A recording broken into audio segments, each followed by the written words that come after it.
Hi hello, कसे आहात तुम्ही सगळे? मस्त ना? तर मस्तच राहा.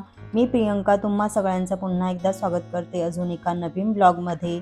आणि कोणी जर हा व्हिडिओ पहिल्यांदाच बघत असेल तर तुमचं खूप खूप खूप स्वागत आहे माझ्या चॅनलवरती. तर आज आहे मार्गशीर्ष महिन्यातला शेवटचा गुरुवार आणि आज आहे उद्यापन. तर त्यासाठीच माझी ही सगळी तयारी वगैरे चालू आहे. उंबऱ्याचं लेपन वगैरे करून घेतलेलं आहे. आता व्हिडिओमध्ये एक गंमत झालेली आहे. मी तुम्हाला नंतर शेवटला सांगेल काय आहे ती. पण तुम्हाला माहितीच आहे की 2-3 दिवस माझ्या घरामध्ये काही काम वगैरे चालू होतं. तर पेंटिंगचं काम चालू होतं घरामध्ये आणि 2 दिवस म्हणजे 2-3 दिवस माझं तेच सगळं चालू होतं. मला आजच्या दिवशी सुद्धा दुपारपर्यंत मी सगळं कामच उरकत होते. आता ह्या सगळ्या आधी मी आज उंबरठा असा सजवला होता आणि कसा दिसतोय हे मला नक्की सांगा.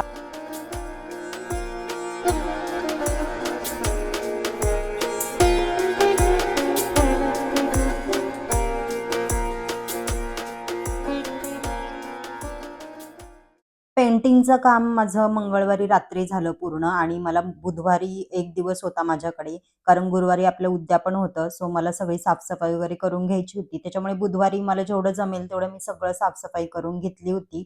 आणि गुरुवारचा अख्खा म्हणजे दुपारपर्यंत सुद्धा मी साफसफाईच करत होते. तर त्याच्यानंतर मंदिर वगैरे साफ करून घेतलं, पूजा वगैरे करून घेतली. कारण दुपारी आपण पूजा नाही करत. त्याच्यामुळे संध्याकाळी मी पूजा करायला घेतली होती. तर आजची पूजा बघा ही अशी झाली होती.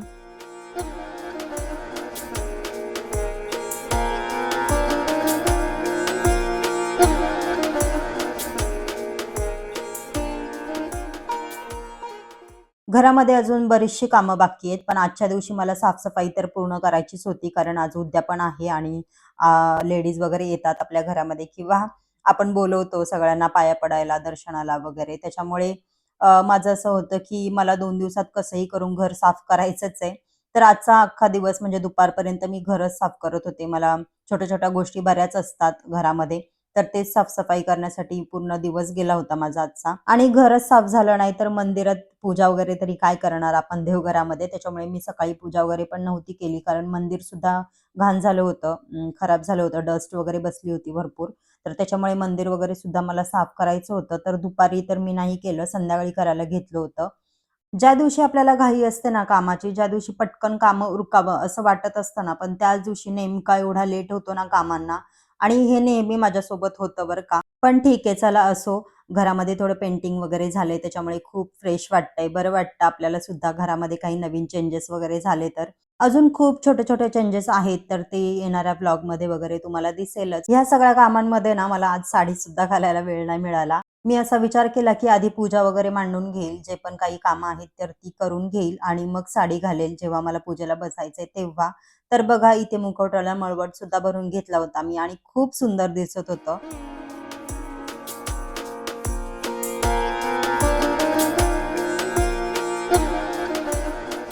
गुरुवार हा बृहस्पती देवांचा दिवस मानला जातो आणि या व्रतामागे खूप श्रद्धा आणि विश्वास जोडलेला आहे. आपण जेव्हा एखादं व्रत ठराविक काळासाठी मनापासून करतो, तेव्हा शेवटी उद्यापन करून त्या व्रताची योग्य आणि शास्त्रशुद्ध पूर्णता केली जाते. असं म्हणतात, की उद्यापन केल्यावरच व्रताचं फळ मिळतं. उद्यापन न करता जर आपण व्रत संपवलं, तर ते अपूर्णच मानलं जातं. त्याचा काही फायदाच नाहीये असं म्हणतात. पण उद्यापन केल्यावर मनाला जी शांती मिळते, सकारात्मकता वाढते, व्रत पूर्ण केल्याचं समाधान सुद्धा तितकंच मिळतं, की आपण ते व्रत पूर्ण केलंय आणि छान मनोभावाने पूर्ण केलंय ह्याचं पण एक वेगळंच समाधान असतं. त्यामुळेच ना मला आज उद्यापन होईल की नाही होईल याचं खूप टेन्शन होतं किंवा मला पसाऱ्यातच उद्यापन करायला लागते की काय असं वाटत होतं. पण काम लवकरच पूर्ण झालं घरातलं. त्याच्यामुळे मी एक वेगळाच मला आनंद पण झालेला, की चला माझं उद्यापन आज पण खूप छान होईल, चांगल्या पद्धतीने होईल असं. आणि माझं घर वगैरे सुद्धा क्लीन होईल तोपर्यंत. आणि त्याच याने मी काल कामाला लागले होते. काल पूर्ण दिवसभर मी काम करत होते. यासाठीच की माझं उद्यापन छान गेलं पाहिजे, छान झालं पाहिजे. आता मी गेले 2 वर्षे पूजा वगैरे काही मांडत नव्हते. फक्त उपवास वगैरेच धरत होते. कारण काही ना काही प्रॉब्लेम्स वगैरे यायचे किंवा सुतक असायचं किंवा मग मला प्रॉब्लेम असायचे आणि मग ते करायला पण कोणी नसायचं. त्याच्यामुळे मी काही 2 वर्ष पूजा वगैरे मांडली नव्हती. फक्त उपवासच करत होते. पण यावर्षी मी असा विचार केला, की नाही काहीही झालं तरी मी पूजा मांडेनच. कारण मी खूप म्हणजे लहान असल्यापासून म्हणजे जेव्हा मला कळायला लागलं तेव्हापासून मी ही पूजा मांडते किंवा हे व्रत करते. जेव्हापासून मला कळायला लागलं, की उपवास काय असतो वगैरे. तर आता इथे सगळी पूजा वगैरे मांडून घेतलीये मी आणि रांगोळी काढायला घेतलीये. रांगोळी मी ह्यासाठी नंतर काढते जेणेकरून मला सगळं पुढे ठेवायला वगैरे इझी जाईल ह्याच्यामुळे मी रांगोळी नंतर काढत असते. तसं तर चौरंग ठेवल्या-ठेवल्या रांगोळी काढत असतात. पण आता रांगोळी काढली की पुन्हा ती पुसून जाते किंवा काय, पूजा मांडता-मांडताच ती अर्धी-निर्धी पुसून पण जाते माझ्याकडनं. त्याच्यामुळे मी पूजा वगैरे मांडून घेते आणि मग नंतर रांगोळी काढायला घेते सगळ्यात लास्टला. तर आता ह्या व्हिडिओची गंमत सांगते तुम्हाला काय झाली होती ते. एवढं मी सकाळपासून माझ्या टाईमात टाईम काढून मी सगळे व्हिडिओ शूट केले. रांगोळी काढताना, लेपन करताना, बाकीच्या पण सगळ्या गोष्टी होत्या. खूप सगळ्या गोष्टी होत्या. अ, ज्या मी व्हिडिओमध्ये दाखवल्या होत्या पूजेव्यतिरिक्त सुद्धा. पण आता झालं काय ना, मी स्मितला सांगितलं होतं काही व्हिडिओजचे क्लिप्स घ्यायला.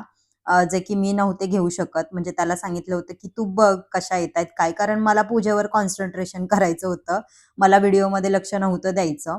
कारण जेव्हा आपण व्हिडिओ वगैरे बनवत असतो ना, पूजा करताना वगैरे, तर मन पण आपलं थोडं विचलित होतं. त्याच्यामुळे माझं असं होतं, की "तू व्हिडिओचे क्लिप्स घे, तुला जसं जमेल तसं. मला पूजा करू देत."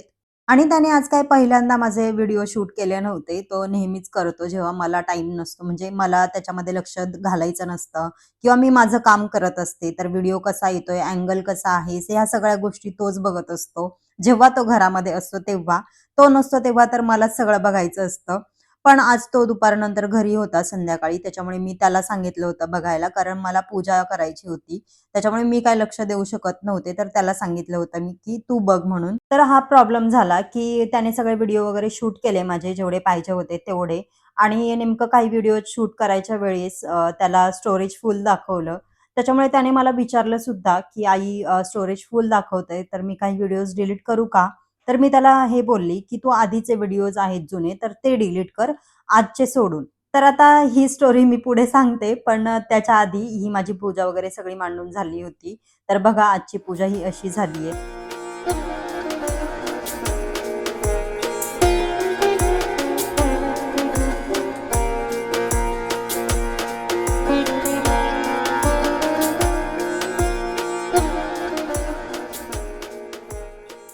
पूजा मांडून झाल्याच्या नंतर पोथी वाचायला बसले आणि पोथी वाचताना ना, असं वाटतं की वाचतच राहावं. ती कथा जी आहे, ती संपूच नये असं वाटतं मला. तर आता तुम्हाला पुढची स्टोरी सांगते तोपर्यंत, की काय झालं ते.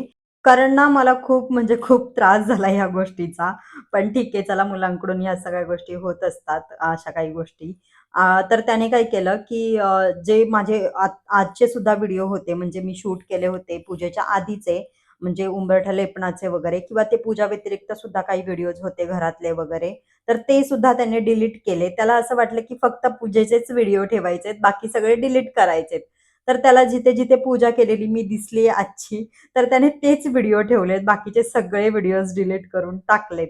आणि मी संध्याकाळी रात्री जेव्हा व्हिडिओ एडिट करायला बसले, तेव्हा मी व्हिडिओ शोधतीये पूर्ण मोबाईलमध्ये, की व्हिडिओ गेले कुठे? पण मला काय व्हिडिओ भेटलेच नाहीत. मी पूर्ण 1-1.5 तास घालवला व्हिडिओ शोधण्यामध्ये, की माझ्याकडून कुठे राहून जातायत का सगळ्यामध्ये. पण मला काही व्हिडिओ भेटेनाच. नंतर मी त्याला विचारलं, की "स्मित व्हिडिओ गेले कुठे? तू डिलीट केले का करताना?" तेव्हा तो मला बोलला, की "हो, मी डिलीट केले कारण तू आजचे व्हिडिओ ठेवायला सांगितलेस ना आजच्या पूजेचे, तर मी आधीचे व्हिडिओ डिलीट केले." तर हे असं काही झालं होतं आणि मला इतका संताप झाला होता त्या गोष्टीचा. पण ठीक आहे चला असो. अशा छोट्या-छोट्या गोष्टी होत असतात. ही ॲक्चुअली छोटी गोष्ट नाहीये माझ्यासाठी, खूप मोठी गोष्ट आहे. कारण एक व्हिडिओ बनवताना किती वेळ लागतो हे आपल्याला माहिती आहे आणि किती टाईम जातो. कारण एक व्हिडिओ बनवायचा असेल ना, जिथे आपलं एक काम 1 तासात होत असतं ना, तिथे 2-2.5 तास लागून जातात व्हिडिओ शूट करता-करता. आणि नंतर मी ते व्हिडिओ रिसेंटली डिलीटेडमध्ये सुद्धा बघितले, तर त्याने तिथून सुद्धा डिलीट केले होते व्हिडिओज. आणि हे सगळं माझ्यासोबत काल झालं होतं आणि मला असं वाटलं, की आजचा दिवस माझा नाहीये की काय असं झालेलं. आणि हे सगळं झाल्याच्या नंतर त्याच्यावर चिडून, रागून काहीच फायदा नाहीये हे मला कळलं. आणि नंतर नेक्स्ट टाईम जेव्हा मी सांगेन त्याला अशा काही गोष्टी तेव्हा विचार करेन असं मला वाटतंय आता. कारण ह्या सगळ्या गोष्टी आपल्यासाठी खूप इम्पोर्टंट असतात. तर ठीक आहे चला असो. सगळी पूजा वगैरे करून झाली, उद्यापन वगैरे झालं माझं.